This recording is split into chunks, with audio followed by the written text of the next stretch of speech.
Buen día a todos. Quisiéramos agradecer a los arquitectos por participar en este evento en Contraste 2021, espacio físico contra espacio virtual. Y pues les damos la bienvenida. Muchas gracias por participar. Muchas gracias por la invitación. Gracias por la invitación. Gracias. Y pues brevemente vamos a presentar a la arquitecta Tania Tovar. Es arquitecta por la Universidad Nacional Autónoma de México. Cuenta con una maestría en prácticas críticas conceptuales y curatoriales en arquitectura de la Universidad de Columbia. Tania Tovar es arquitecta, escritora y curadora. Es cofundadora y directora de Proyector, una plataforma curatorial con sede en la Ciudad de México dedicada a proyectos de investigación en arquitectura. Su práctica se centra en métodos alternativos de producción arquitectónica y en la consultoría para proyectos de investigación y curaduría. Actualmente es profesora en la Universidad Iberoamericana y consultora para Agencia de Cooperación Alemana para el Desarrollo Sostenible en México. Fue nombrada curadora del Pabellón de Arquitectura del Abierto Mexicano de Diseño en sus ediciones 2019 y 2020. Y Fellow de la Future Architecture Platform en 2018. Anteriormente trabajó en el Canadian Center for Architecture en Montreal y en la Arthur Rose Architecture Gallery en Nueva York. Muchas gracias, arquitecta. Gracias. Y por el otro lado, el arquitecto Juan Carlos Espinosa Cuoc es arquitecto, investigador y urbanista, especializado en resiliencia y las formas reactivas de los entornos urbanos emergentes. Ha desarrollado su investigación y proyectos como investigador en el Institute for Urban Futures de la Universidad Concordia en Montreal, y la Fundación Open Output de Nueva York, y actualmente en la unidad de posgrado de la Universidad Nacional Autónoma de México.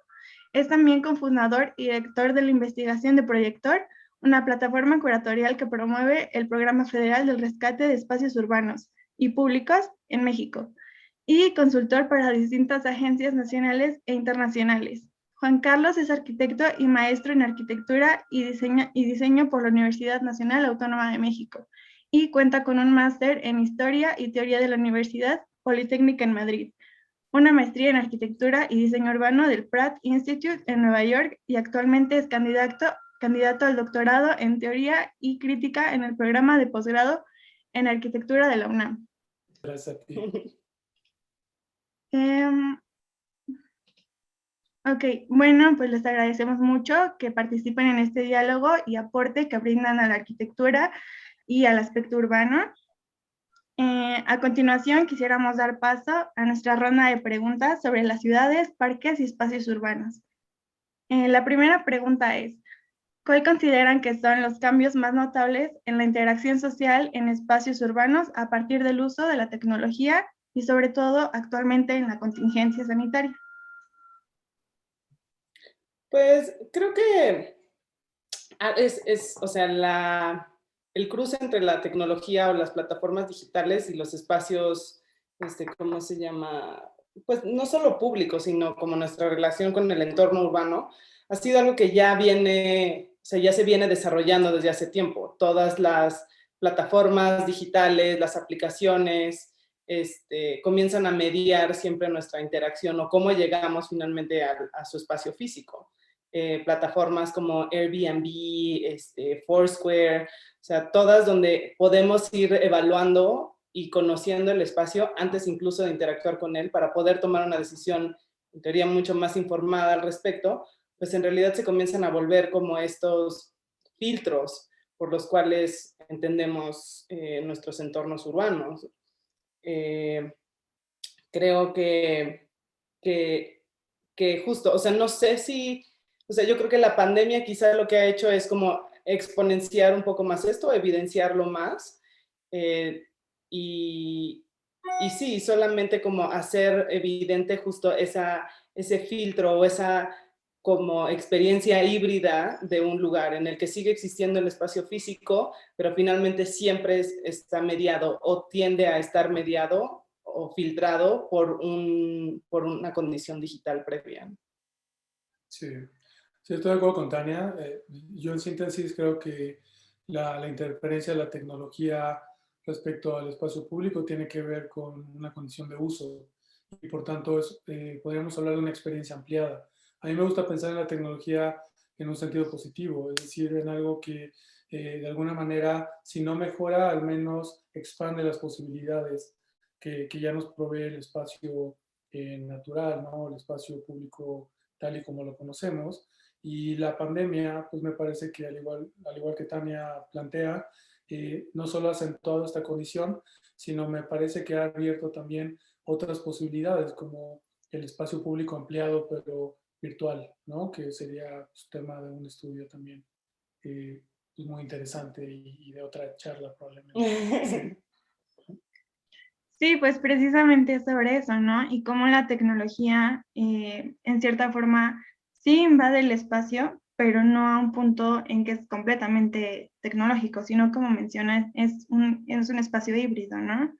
Y pues sobre todo en las relaciones interpersonales, sobre eso nuestra pregunta es, ¿creen que en el futuro, a mediano o a largo plazo, sean diseñados los espacios para las mismas actividades que se realizan en la actualidad? Es decir, sean solo para interactuar entre nosotros o interactuemos con, no sé, ya de una forma fantástica con robots, con hologramas, con otros elementos tecnológicos. Si quieres. Sí. Pues bueno, vaya, esto que dices, pues bueno, es un tópico que siempre ha estado en la ficción, en la literatura, en la teoría de la arquitectura. Debemos tomar en cuenta que o sea, el espacio público ha sido una componente del diseño arquitectónico desde siempre y esta, vaya, podríamos aventarnos un análisis como muy largo, pero me gustaría quizá plantearlo en algo que sucedió recientemente y es esta digamos, esta confrontación que hubo a principios del siglo respecto a la noción de parque o espacio público y que tenía que ver con esta idea de diseñar parques para usuarios, es decir, en una componente como arquitectónica o 100% arquitectónica. Un ejemplo de esto es bueno, la Alameda del Sur, ¿no? Podría ser un buen ejemplo, en donde es un parque que tiene una escala que podemos como seres humanos o como usuarios todavía digamos, disfrutar, prever los remates, las fuentes, los árboles, las bancas, y la experiencia es como muy humana, pero, por ejemplo, cuando empiezan a incorporarse estas ideas, por ejemplo, de ciudades jardín o del parque como infraestructura, en donde la escala crece, entonces dejamos de ver al parque solamente como estos lugares para el disfrute o estos lugares para la convivencia y empezamos a vincularlo con la ciudad.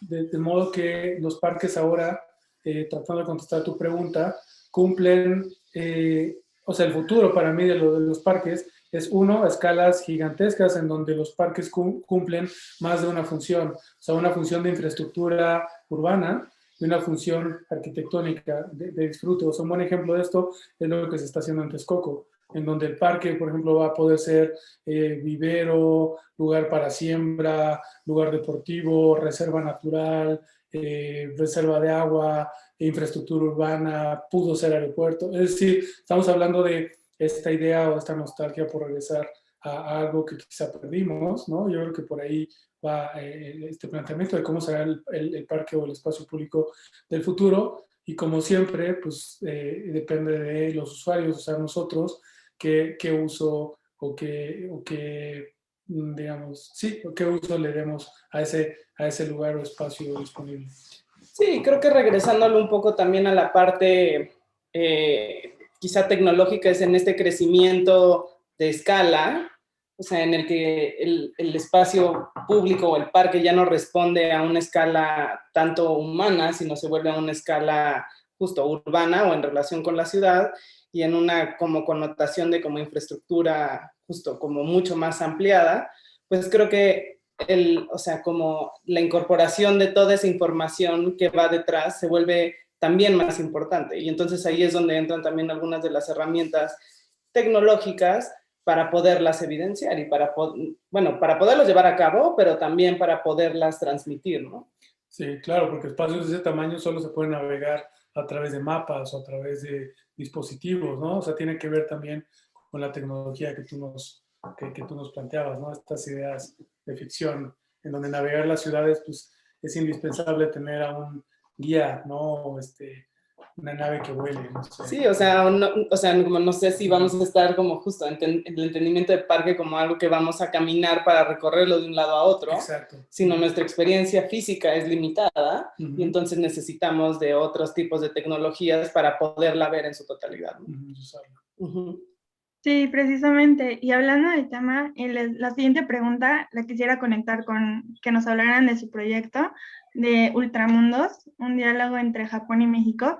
Y la pregunta es, ¿cómo sería el espacio urbano, ya sea en parques, plazas, de una forma utópica y distópica que podríamos presenciar a partir de este evento de la pandemia? Y conectarlo precisamente con su proyecto, ya que es básicamente un parque virtual, un espacio urbano virtual que cuenta con diferentes elementos, pero todos concluyen en un espacio que tiene todos los elementos de un parque físico, pero de forma virtual, y que lo podemos incluso recorrer, como lo mencionan, en la computadora, ¿no? En este caso, ese es un parque, un espacio virtual, pero ¿cómo sería de forma un tanto distópica y el espacio físico de forma utópica? Es un experimento efectivamente de o sea, que pasar del espacio físico al espacio virtual. Creo que, o sea, la primera premisa de, o sea, si reemplazara o emulara algún espacio, no solamente es como el espacio urbano en general, o sea, si bien la exposición efectivamente toma una forma de una cartografía digital, ¿no? Un mundo de islas que uno va recorriendo. Su primera premisa también tiene que ver más con el traspaso del espacio expositivo, o sea, como una muestra que se presenta en el espacio digital, ¿no? Y cómo llegar a eso. Entonces, creo que la exposición efectivamente habla sobre ciudades, habla sobre cuáles son los distintos aspectos o las distintas condiciones y acciones que llevamos a cabo en la ciudad, y trata de explicarlas a través de distintos proyectos, ¿no? Entonces, obviamente se busca una interacción en la que tú tengas todavía este sentimiento de navegar un lugar, de navegar una exposición, de ir entendiendo distintos proyectos y piezas que se te van presentando y poder interactuar, o sea, como participativamente con ellas, pero tampoco busca el reemplazo de un espacio urbano per se, o sea, sino más bien busca presentar acciones que ya suceden en nuestro espacio físico real, en otro formato. Entonces, justo, y habla de muchas condiciones que efectivamente se realizan en el espacio público, pero sí, justo, no busca, o sea, no son acciones que fueron diseñadas para llevarse a cabo en el espacio digital, sino vienen siempre de su contraparte física, ¿no? Sí, digo, complementando lo que dice Tania, Ultramundos en realidad fue un experimento muy bonito porque, digo, la Fundación Japón México nos permitió precisamente poder explorar lo que nosotros como práctica en Proyector hacemos, que son exhibición en arquitectura y promoción de investigación.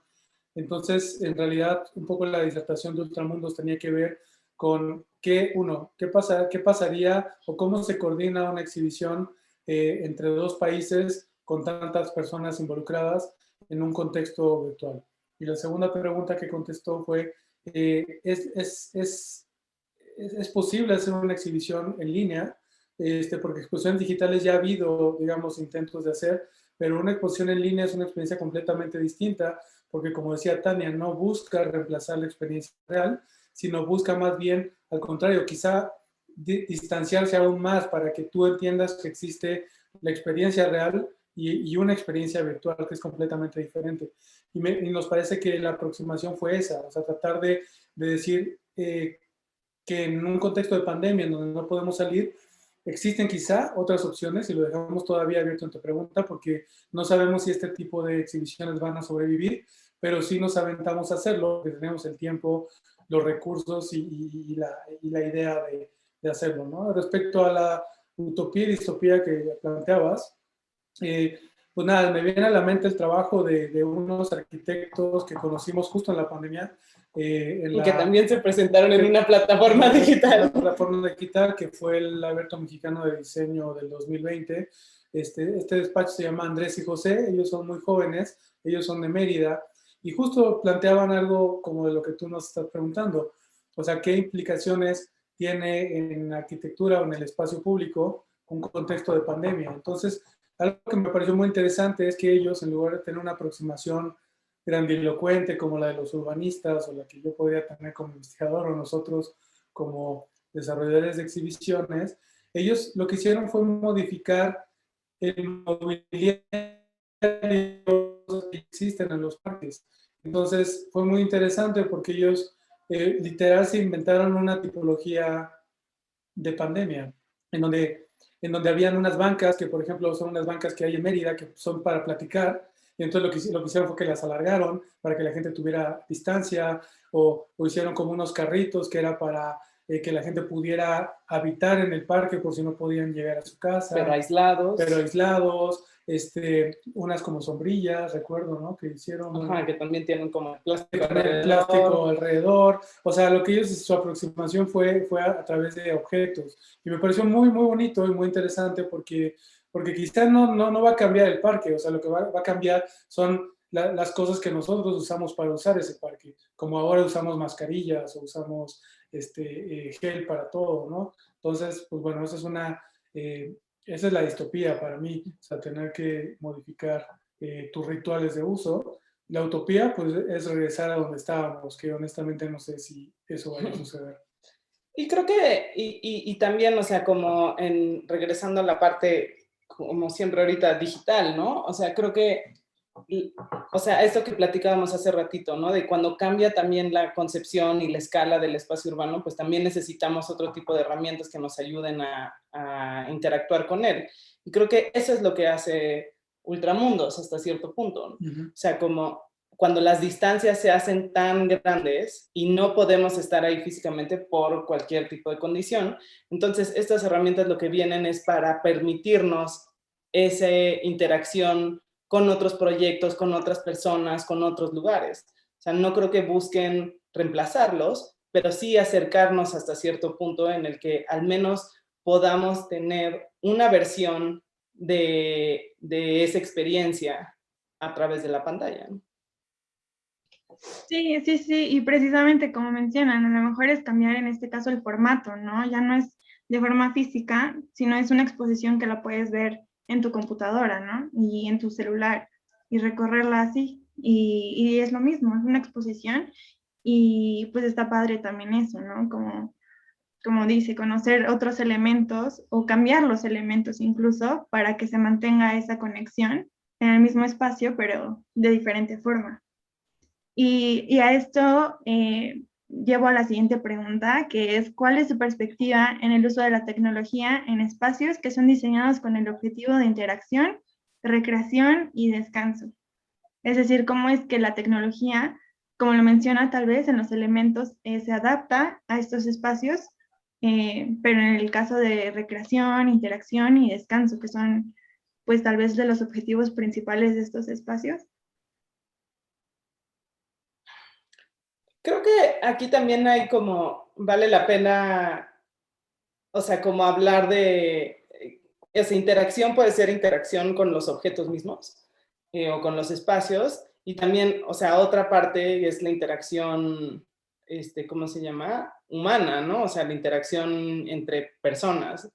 Y creo que en ese sentido, justo la manera en la que nos relacionamos también comienza a cambiar. Y creo que nos remite un poco a lo que platicábamos muy al principio, ¿no? O sea, hay ahora plataformas o filtros digitales que nos permiten interactuar con el espacio o como sacar información extra, o sea, como una experiencia ampliada del espacio físico.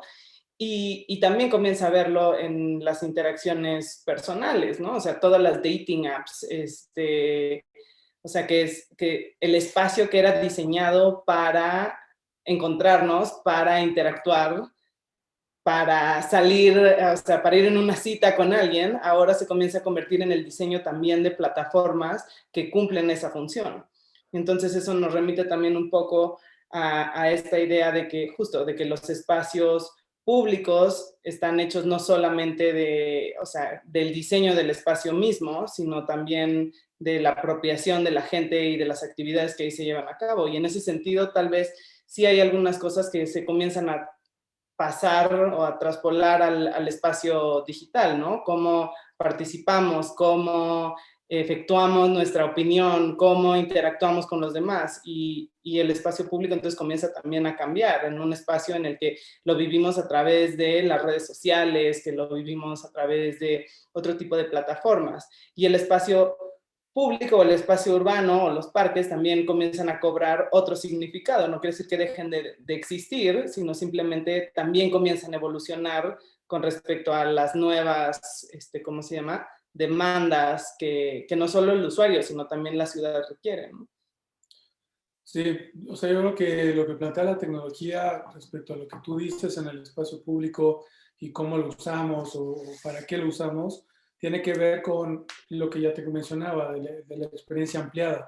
Y algo, pues, digo, para complementar eso, quizá lo que podríamos también empezar a evaluar es cómo funciona esta experiencia ampliada, porque una cosa es la experiencia positiva, de la experiencia, valga la redundancia, de estar en un lugar con información complementaria. Esto es, por ejemplo, el Google Maps o estos lugares que te dan reseñas antes de estar allí, o esta capacidad de poder navegar espacios sin necesidad de estar en esos espacios, o bien estas nuevas aplicaciones que tienen que ver con expandir las posibilidades físicas de un lugar. Un ejemplo de esto que te estoy diciendo podría ser pues no sé, los juegos interactivos de experiencia ampliada, como Pokémon Go, por ejemplo, en donde tú en un espacio físico estás interactuando con animales virtuales y quizá la pregunta que nos deberíamos hacer respecto al uso de la tecnología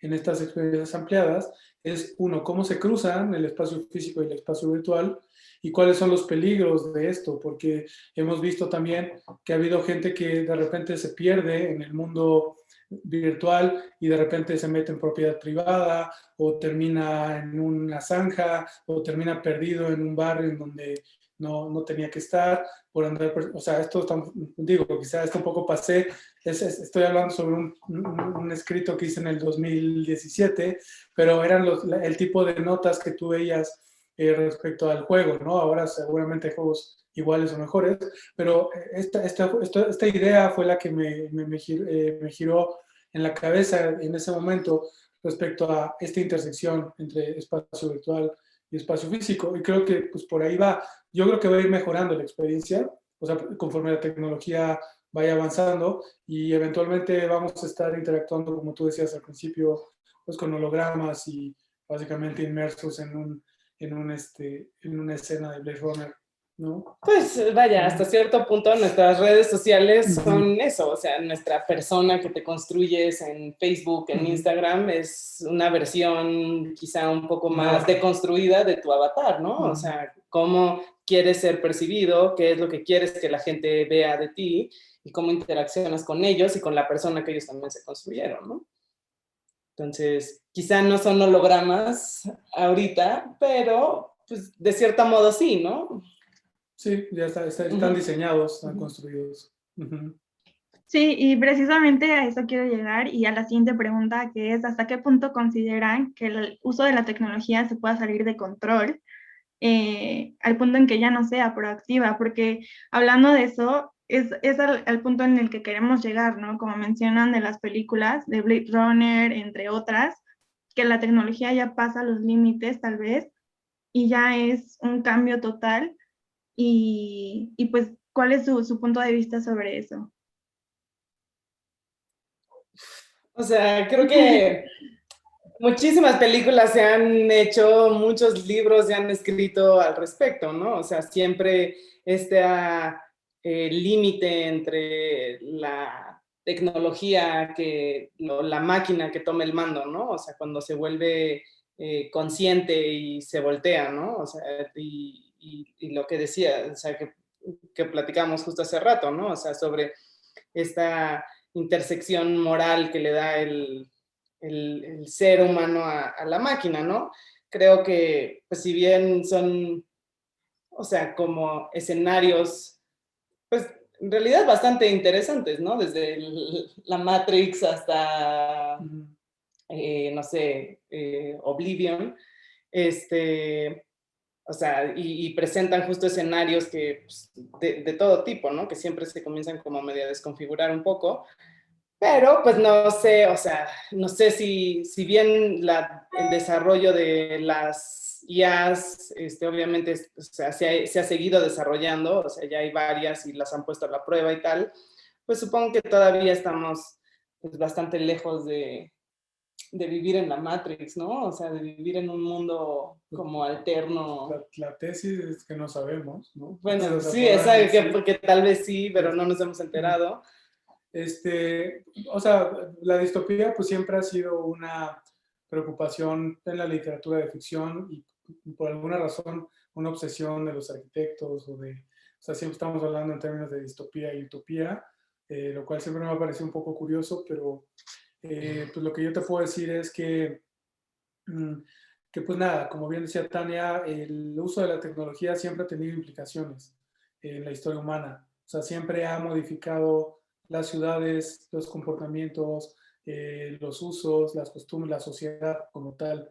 Y es este miedo, o sea, la tecnología tiene una componente moral y simbólica porque habla de lo que somos capaces de hacer como sociedad, pero también habla de lo que somos, de lo que eso es también capaz de destruir o modificar.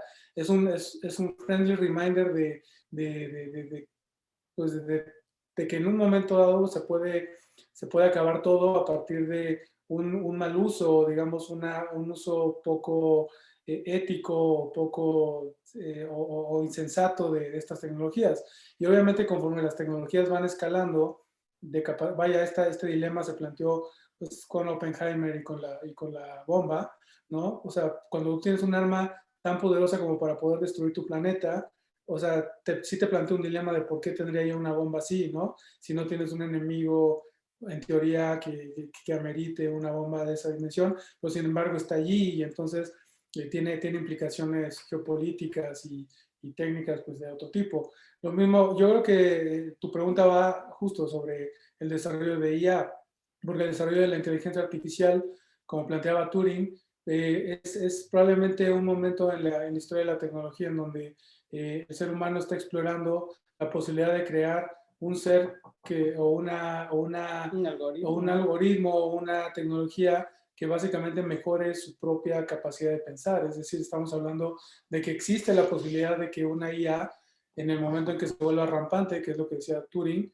nos pueda, pues nos supere en todo, porque técnicamente sí nos superaría en todo, o sea, tendría acceso a una memoria infinita que no la tiene el cerebro, una capacidad de procesamiento casi infinita que no la tiene el cerebro humano, y entonces pues, estás hablando de que tú mismo estás creando la herramienta de tu propia destrucción, ¿no? Esto pues muchas novelas lo tocan. Yo soy optimista, como decía al principio, quiero pensar que pues nada, las IAs no necesariamente tienen que ser malignas y tampoco una herramienta de destrucción. Yo creo que el futuro podría ser también un futuro, ay, se me fue el autor de Neuromancer, pero él era un utópico también y él decía que él soñaba con estos parajes en donde había abejas electrónicas y flores animatrónicas y todo era como felicidad tecnológica. Bueno, no sé si yo voy a ese extremo, pero sí creo que la tecnología es una herramienta también indispensable pues, para mejorar como sociedad y para que pues, nuestras ciudades también se vuelvan cada vez más eficientes y más conscientes de que somos parte de un ecosistema más amplio, ¿no? Sí, creo que lo que comparten todos estos escenarios que se plantean, bueno, utópicos y distópicos, justo hablan de ese como inversión total, ¿no? O sea, en el que ya no se trata o sea, a no ser el único gesto de que el ser humano sigue existiendo, o sea, como todo se vuelve totalmente digital, totalmente tecnológico, totalmente controlado por la máquina, ¿no? Y creo que a medida de que siempre siga habiendo ese balance entre los dos, pues vaya, ya estamos en realidad, siempre estaremos relacionados a la tecnología, o sea, ya no creo que haya en realidad un regreso, pero pues hasta ahora todavía hemos encontrado la forma pues supongo que mejorar algunas de nuestras actividades o de nuestras interacciones, y creo que pues, a medida que eso siga, pues no tendría por qué girarse para un fin catastrófico, ¿no? Sí, pues precisamente eso es lo que queríamos llegar con esta exposición y con este diálogo. Y pues les agradecemos mucho sus respuestas, sus reflexiones y el diálogo creado. Y pues es un tema que puede seguirse hablando. Y les agradecemos mucho hasta ahora todo el aporte que han brindado. No, pues No, muchas pues, gracias, espero que les sirva. Sí. Que no, No, sí, mucho. Estamos encantados de que nos hayan invitado a la UAP y a ustedes. Qué bueno que se interesen en este tipo de cosas. Y pues nada, nosotros encantados de haber estado aquí con ustedes. Sí, Sí, pues totalmente. gracias. Sí, gracias. Les agradecemos mucho y pues vamos a seguir pendientes de sus proyectos y de sus próximos eventos y se los agradecemos mucho. Igualmente. Más que invitados. Gracias. Bueno, pues detuve ya la grabación. Igual les quiero agradecer mucho. Okay. Y Gracias, pues, Caro. seguimos pendientes y cualquier cosa, igual les mandamos correo y no sé, creo que sería todo. Ok, solamente lo que estaría bueno es que si mandan algún tipo de contenido o algo así, que nos notifiquen para también nosotros postearlo en nuestras redes o sea, también podemos hacer algo de difusión si ustedes... Sí, hay como mantenernos al tanto, ¿no? Sí, claro que sí. Pues se los agradecemos mucho. Igualmente. No, pues a usted. Ok, Gracias. bueno. Gracias. Bye. Adiós.